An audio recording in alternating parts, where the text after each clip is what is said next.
Assalamualaikum warahmatullahi wabarakatuh.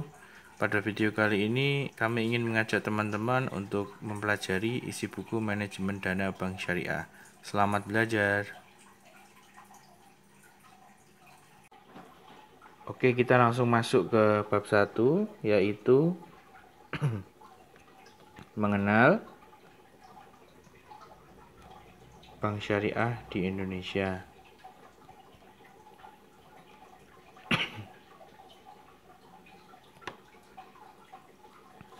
Kalau kita baca di poin yang pertama ada pendahuluan. Nah, di paragraf itu ada 3 motif utama.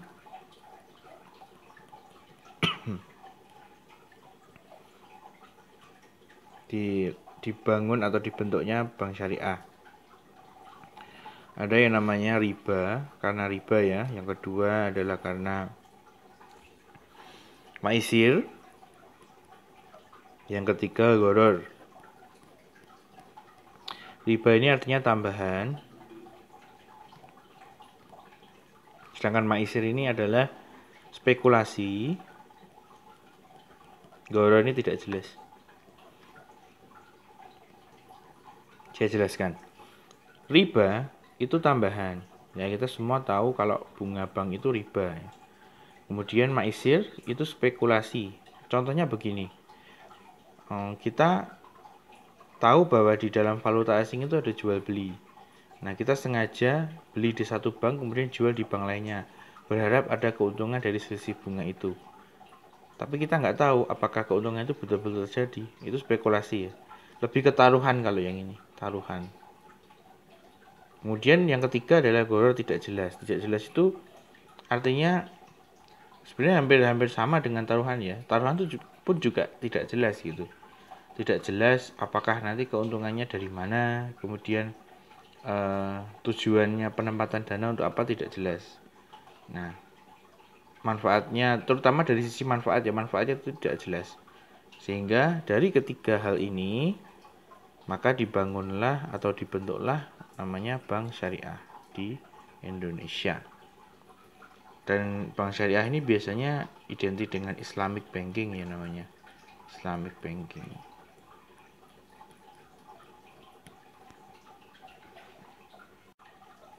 Selanjutnya adalah pengertian bank syariah. Pengertian bank syariah. Yang pertama adalah bank syariah ini memiliki prinsip syariah Islam. Jadi dalam pelaksanaannya dia berpedoman pada prinsip syariah Islam. Syariahnya seperti apa nanti? Nah, nanti kita akan jelaskan melalui produk-produknya seperti apa, nanti ada di kurang lebih di bab 3 ya. Ada nanti itu prinsip syariah Islam itu yang seperti apa sehingga diterapkan di dalam bank syariah. Kemudian yang kedua adalah teman-teman harus memahami bahwa bank syariah itu kegiatannya atau aktivitasnya itu dinamakan financial intermediary.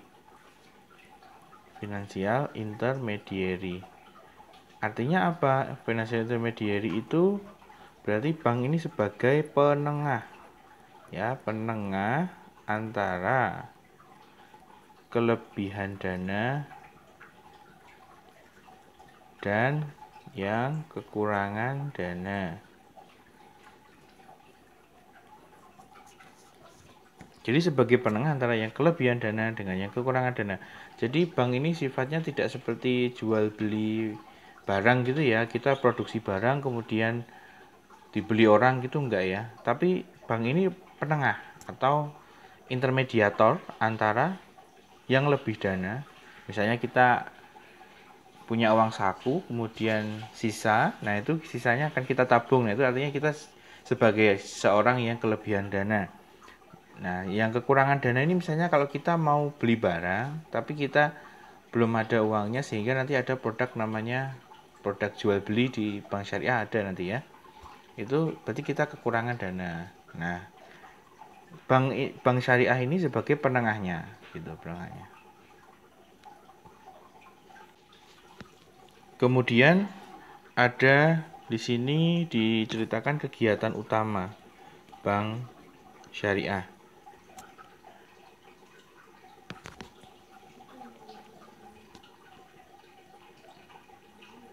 Di sini ada yang pertama, memindahkan uang, menerima dan membayarkan kembali uang dalam rekening koran, mendiskonto surat wesel, surat order maupun surat berharga lainnya, membeli dan menjual surat-surat berharga, membeli dan menjual cek, surat wesel, kertas dagang, membeli jaminan bank. Di situ sudah ada ya di buku. Itu kurang lebih kegiatan dan usaha bank konvensional maupun bank syariah ya. Ini bisa juga konvensional.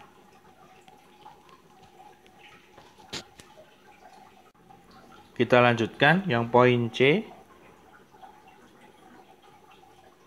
yaitu karakteristik bank syariah. Nah, karakteristik bank syariah.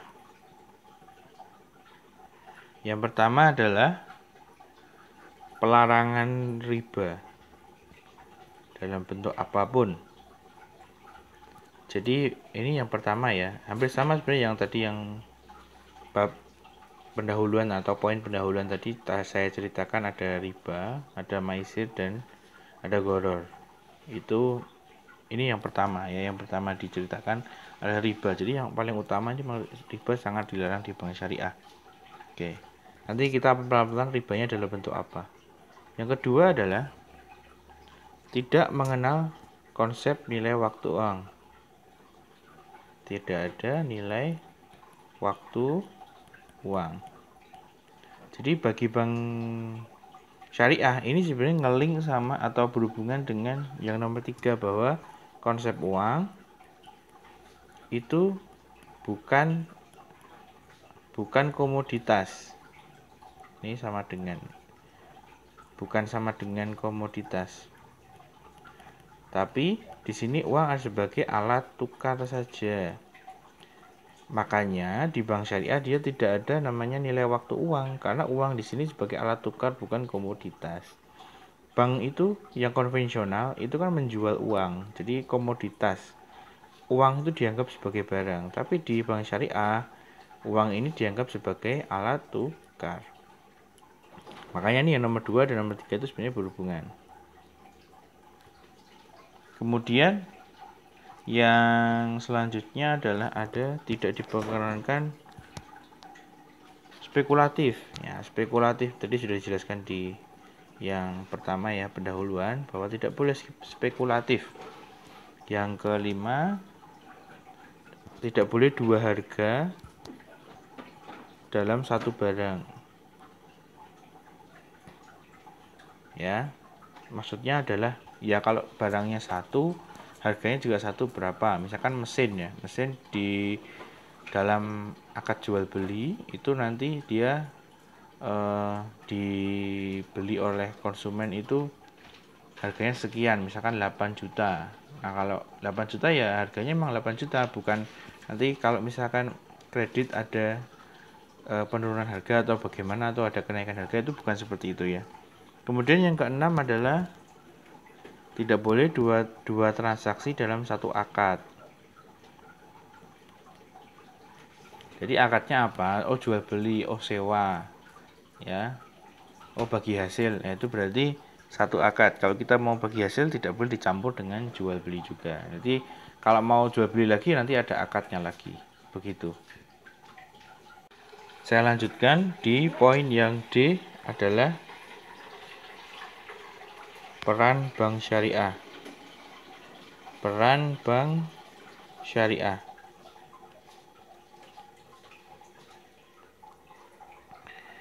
Di halaman 7 ya, kita lihat di situ ada 3. Yang pertama adalah memurnikan operasional. Memurnikan operasional bank syariah. Jadi pengennya perbankan syariah itu benar-benar intermediary gitu ya, bukan menganggap bahwa uang itu sebagai komoditas sehingga bunga diperlakukan seperti itu ya, bukan, tapi memurnikan operasional bank syariah. Yang kedua adalah meningkatkan meningkatkan kesadaran syariah. Di situ kan ada memperluas segmen dan pangsa pasar perbankan syariah. Nah, itu supaya lebih bermanfaat kepada umat. Soalnya di bank syariah itu dia tidak mengenal yang namanya kredit ya. Dia hanya mengenal 3 akad besarnya. Dia ada akad jual beli, akad bagi hasil, dan akad sewa. Nah, itu hanya seperti itu sebenarnya. Jadi menganggap si umat atau masyarakat itu sebagai mitra. Nah, lebih utamanya seperti itu, sebagai mitra. Kemudian yang ketiga adalah menjalin kerjasama. Nah, ini seperti yang saya jelaskan tadi ya, ada menjalin mitra atau kerjasama.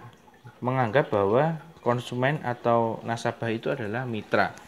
Jadi bukan ini ya, bukan orang yang bisa atau pihak yang bisa kita mintai bunga yang sangat tinggi atau diperlakukan dengan kasar, dengan bagaimana, pokoknya mitra, sehingga kita sama-sama berbisnis bareng dengan pelaku UMKM atau perusahaan atau usaha yang kita memberikan kelebihan dana tadi.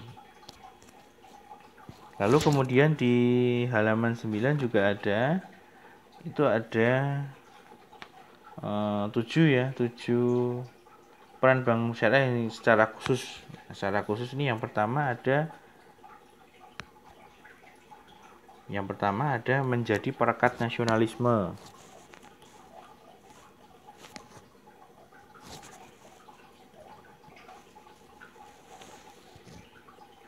Di sini bank syariah itu membentuk ini ya, fasilitator ya, karena si kekurangan dana akan diberikan uang untuk investasi atau kita bareng-bareng lah menjalani bisnis yang dilakukan oleh usaha itu. Nanti saya akan gambarkan ya, ada bagian sendiri saya gambarkan bagaimana sih aktivitas bisnis di dalam bank syariah. Kemudian yang kedua, memberdayakan umat.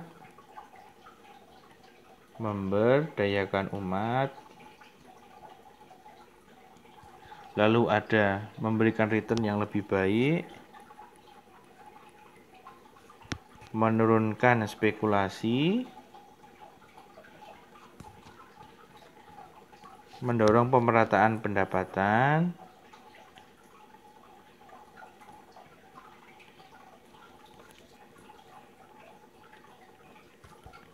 kemudian efisiensi dana,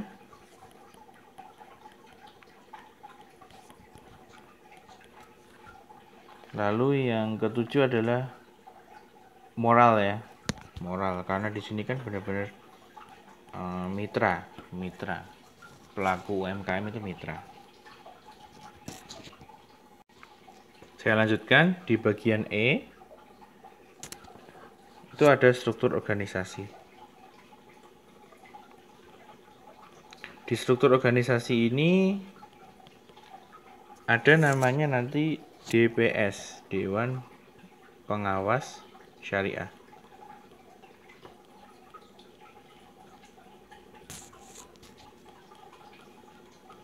Jadi kalau bedanya dengan bank konvensional, kalau di syariah ada nanti yang setara dengan komisaris, namanya Dewan Pengawas Syariah, itu mengawasi praktik-praktik dari bank syariah.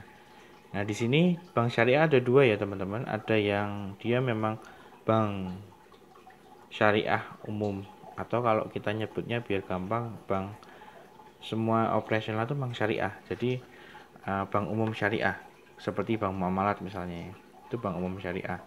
Jadi semua aktivitasnya dia adalah berlandaskan prinsip Islam. Tapi ada juga yang bank konvensional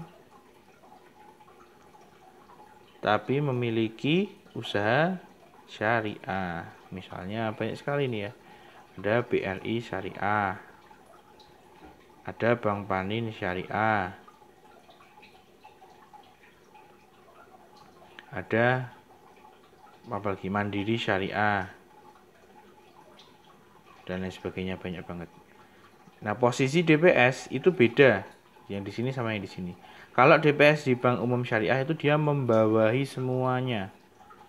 Membawahi semua. Sedangkan kalau di bank konvensional yang menjalankan usaha syariah, maka DPS ini posisinya dia hanya di cabang atau di bagian syariahnya saja, bukan semuanya ya. Misalnya BRI Syariah, dia kan punya yang konvensional, punya yang syariah. Nah, yang konvensional ini dia sebagai usaha yang lain daripada yang syariahnya sendiri. Jadi DPS-nya hanya membawahi yang bagian syariah saja atau bagian cabangnya saja. Oke, saya lanjutkan. Ini di bagian F ya. Di bagian F ini adalah sistem operasional bank syariah. Sistem operasional bank syariah.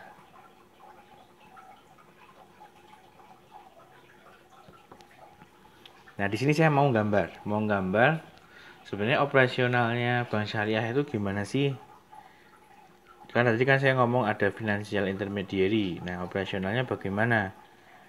Teman-teman, garis besarnya sebenarnya adalah di sini misalnya bank ya. Di sini bank, dia akan menyalurkan dana. Nah, ini misalnya siapa ya? Pelaku UMKM, pelaku UMKM. Ini ke penyaluran dana. Sedangkan di sini adalah penghimpunan. Di sini misalnya masyarakat. Jadi masyarakat yang uangnya sisa banyak dihimpun melalui tabungan, deposito, dan lain sebagainya masuk di bank. Kemudian di bank nanti dia akan salurkan ke pelaku UMKM yang membutuhkan. Basicnya seperti itu ya teman-teman. Kalau kita lihat nanti berarti bank ini sebagai pooling dana. Pooling itu pool ya. Jadi pool itu kayak tempat berkumpulnya gitu ya. Tempat berkumpulnya sesuatu. Nah, di sini adalah kelebihan dana tadi berkumpul di bank. Kemudian nanti produknya akan ada 3 penyalurannya. Ini ada namanya bagi hasil, ada jual beli, kemudian ada sewa. Ya, nanti terus dia dapat pendapatan. Misalnya di bagi hasil ini sudah disalurkan ya ke pelaku UMKM. Pendapatannya itu nanti namanya bagi hasil atau laba. Misalnya berapa persen gitu ya dari perjanjian. Marginnya adalah jual beli adalah margin ya. Jual beli ini margin, nama ininya keuntungannya. Kemudian yang sewa ini ya sewa, biaya sewa gitu ya, sewa. Saya sedikit jelaskan yang bagi hasil ini. Kalau misalnya gini, uangnya disalurkan ke sini, kemudian kita kita melakukan usaha bareng-bareng dengan pelaku UMKM. Jadi pelaku UMKM di sini apa? Pabrik kerupuk misalnya gitu ya. Pabrik kerupuk kita kasih dana 1 miliar. Berarti kita sama pelaku UMKM tersebut sama-sama melakukan bisnis pabrik kerupuk tadi gitu. Nah, nanti labanya misalnya laba 100 juta.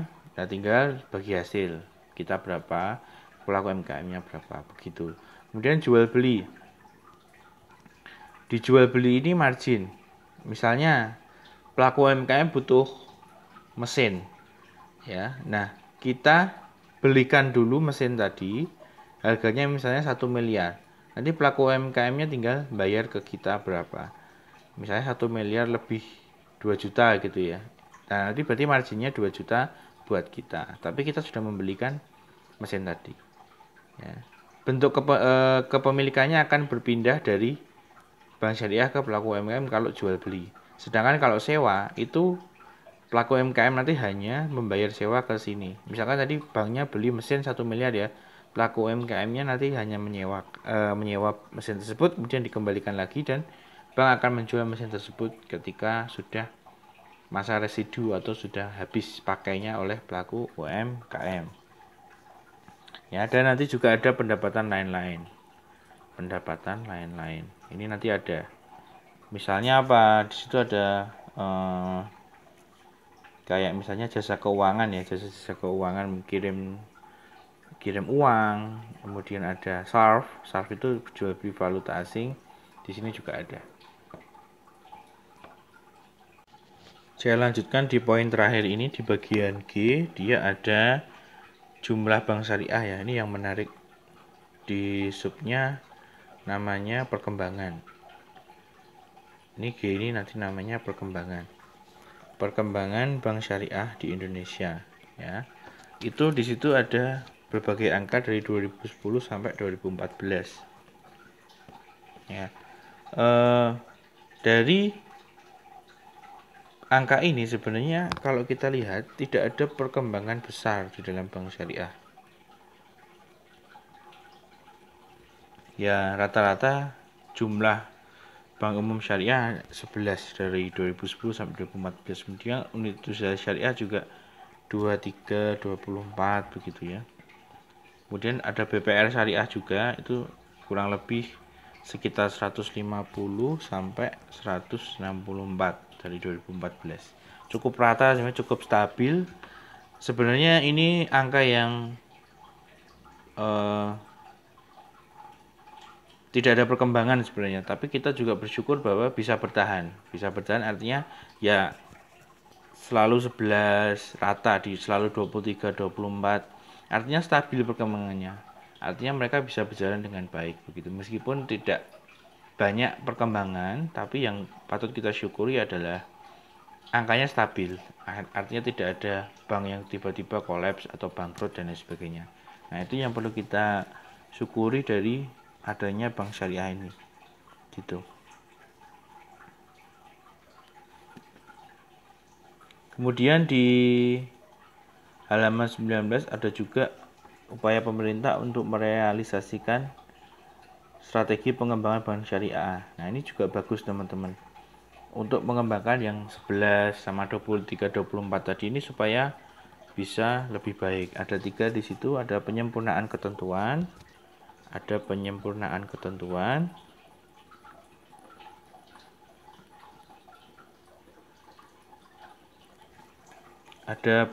jaringan, dan yang ada 4 ya, ada 4. Yang C ini adalah pengembangan piranti. Yang keempat adalah kegiatan sosialisasi. Ini membuat bank syariah insya Allah bisa lebih banyak dan lebih bagus, lebih stabil. Banyak dan stabil ya. Jadi meskipun banyak belum tentu kan dia stabil. Saya juga berharap bahwa nanti bisa ketentuan-ketentuannya, aturan-aturannya lebih bagus, jaringannya semakin luas sampai ke desa-desa. Indonesia itu kan luas, jadi sampai ke mana aja dalam gitu. Piranti itu artinya teknologi-teknologinya juga semakin canggih. Sosialisasi artinya banyak masyarakat yang mengetahui bahwa bank syariah itu bermanfaat untuk umat, untuk masyarakat supaya membantu mereka dalam berusaha.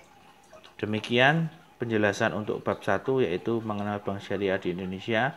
Nantikan video selanjutnya di bab 2 ya.